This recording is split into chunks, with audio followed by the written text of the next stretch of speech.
عقیدے کے لحاظ سے آپ کی زندگی کیسی تھی؟ آپ کے اسلام قبول کرنے پر آپ کی فیملی نے کیسا رد عمل دیا؟ مسلمان ہونے کے بعد آپ کو سب سے بڑے کون سے چیلنج کا سامنا کرنا پڑا؟ میں گم ہو چکا ہوں، میں الجھن کا شکار ہوں، میں خوفزدہ ہوں، میں خدا کے بارے میں جواب جاننا چاہتا ہوں۔ اس رات مجھے کچھ عجیب محسوس ہو رہا تھا۔ میں نے ایک چیز دیکھی، یہ بہت مبہم تھی لیکن یہ میری طرف انتہائی تیزی سے بڑھ رہی تھی۔ یہ پوشیدہ قسم کی تھی لیکن جب آپ اس میں سے پار دیکھتے تو ہر چیز لہرا رہی تھی، فن ہاؤس کے آئینے کی طرح، اور یہ مجھ سے ٹکرائی۔ خواہ کچھ بھی ہو، میں اللہ کی ٹیم میں آنا چاہتا تھا۔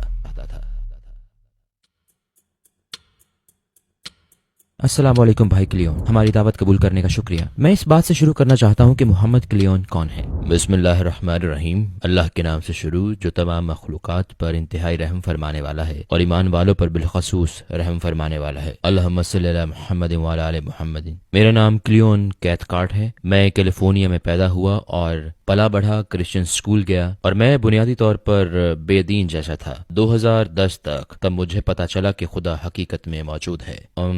الحمدللہ بنیادی طور پر وہ میرے حواس میں آنے کا انتظار کر رہا تھا۔ عقیدے کے لحاظ سے آپ کی زندگی کیسی تھی؟ میں کرسچن اسکول اور ایک کرسچن فیملی میں پلا بڑھا، لیکن ایک خاص پوائنٹ پر میں نے یہ عقیدہ چھوڑ دیا۔ کیوں؟ بس یہ معقول نہیں تھا۔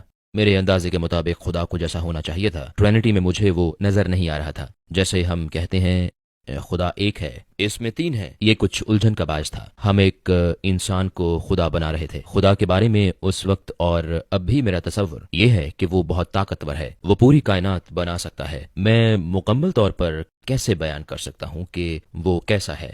یہ معقول نہیں لگتا کہ خدا یہاں کہیں واک کر رہا ہو، اور جیسے کہ خدا کو اپنے آپ کو انسان کی شکل میں تخلیق کرنا پڑا تاکہ وہ خود کو مار سکے، تاکہ ہم بخشے جائیں۔ اور جیسے میرا مطلب ہے کیا وہ ہمیں ویسے معاف نہیں کر سکتا؟ اور جب میں کالج گیا، میں یہودی عبادت گاہ گیا اور میں نے ان کے پیشوا سے کہا، میں یقین سے نہیں کہہ سکتا لیکن میرا خیال ہے میں ایک یہودی ہوں، کیونکہ میرا ایمان یہ نہیں عیسیٰ خدا کے بیٹے ہیں، اور آپ لوگ بھی ایسا کہتے ہیں۔ کیا آپ مجھے بتا سکتے ہیں کہ آپ کا عقیدہ کیا ہے؟ تو ہو سکتا ہے میں یہودی ہو جاؤں۔ تو اس نے کہا کہ آپ کی ماں یہودی ہے؟ تو میں نے کہا نہیں، میری ماں یہودی نہیں۔ تو اس نے کہا پھر تم یہودی نہیں ہو سکتے۔ میں نے سوچا خدا چاہے گا کہ ہم اس کی عبادت کریں، تو اگر وہ حقیقی خدا ہے تو وہ ایسا کیوں کہے گا کہ میں کسی مخصوص لوگوں کے گروہ کا حصہ نہیں بن سکتا؟ تو ضرور ایسا ہے کہ خدا موجود نہیں۔ اور یہ وہ مرحلہ تھا جہاں میں نے چھوڑ دیا کہ ان ساری چیزوں میں مجھے تضادات محسوس ہو رہے تھے۔ اس وقت لگتا تھا کہ سائنس پورے ارتقاء کے ساتھ جوابات فراہم کر رہی تھی۔ سائنسدان اس بارے میں بات کر رہے تھے کہ ہمیں خدا کی ضرورت کیسے نہیں ہے، اور مجھے لگا وہ مجھ سے زیادہ اسمارٹ ہے، تو پھر میں بھی باقی لوگوں کی طرح یہی سمجھنے لگا۔ تو میں نے خدا پر یقین رکھنا چھوڑ دیا۔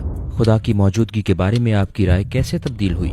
میں 2010 میں بیمار تھا۔ اس بیماری کے دوران میں بہت سی ڈاکیومنٹریز دیکھ رہا تھا۔ مجھے یاد ہے کہ فزکس کے بارے میں ایک ڈاکیومنٹری تھی۔ اس وقت انہوں نے دریافت کیا کہ ڈارک انرجی موجود ہے، ڈارک میٹر، اور کہیں زیادہ گریوٹی موجود ہے، دنیا میں کہیں زیادہ مادہ موجود ہے، ہم بس اسے دیکھ نہیں سکتے۔ بنیادی طور پر انہوں نے کہا کہ معاملہ یہ ہے کہ ہم جو کچھ دیکھ سکتے ہیں وہ محض 30% ہے، اور جو نہیں دیکھ سکتے وہ 70%۔ تو مجھے پتا چلا کہ اگر 10 فزیکل ڈائمینشنز ہوں، 30 اونچائی، لمبائی، چوڑائی، تو 30% ہے، تو اس میں ایک قسم کا ربط ہے، اور یہ مجھے معقول لگا کہ یہ ڈارک انرجی اور ڈارک میٹر ضرور حقیقت میں موجود ہیں۔ تو پھر میں بے دینی سے اس طرف آیا کہ ہو سکتا ہے خدا موجود ہو سکتا ہے باقی 70% میں جنت، دوزخ اور فرشتے اور باقی چیزیں موجود ہوں۔ اس وقت آپ کو اسلام کے بارے میں کچھ معلوم تھا؟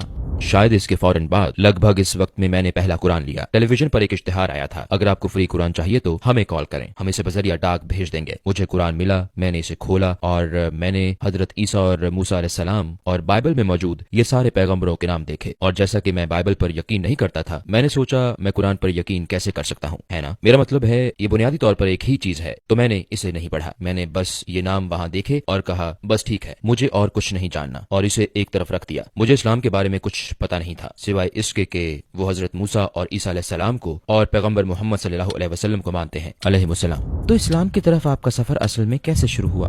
2010 کے آخر میں مجھے ایک کے بعد ایک بہت عجیب تجربات کا سامنا ہوا۔ میرے لیے مجھے سمجھ آ گئی کہ خدا حقیقت میں موجود ہے، کیونکہ مجھے اس کا تجربہ ہوا۔ اگر خدا موجود ہے، شیطان موجود ہے، تو پھر جنت اور دوزخ بھی موجود ہے، اور مجھے صرف یہ پتا تھا کہ میں دوزخ میں نہیں جانا چاہتا۔ تو اب مجھے پتا چلانا تھا کہ خدا کون ہے، کیونکہ مجھے پتا نہیں تھا خدا موجود ہے، لیکن خدا کسی چیز کا نام نہیں، یہ ایک قسم کی وضاحت ہے۔ ٹھیک، میں نے پائک نامی ایک مصنف کی کتاب میں پڑھا جس نے مورلز اینڈ ڈوگما نامی کتاب لکھی، اور اس کتاب میں وہ کہتا ہے کہ لوسیفر شیطان خدا ہے، لیکن بدقسمتی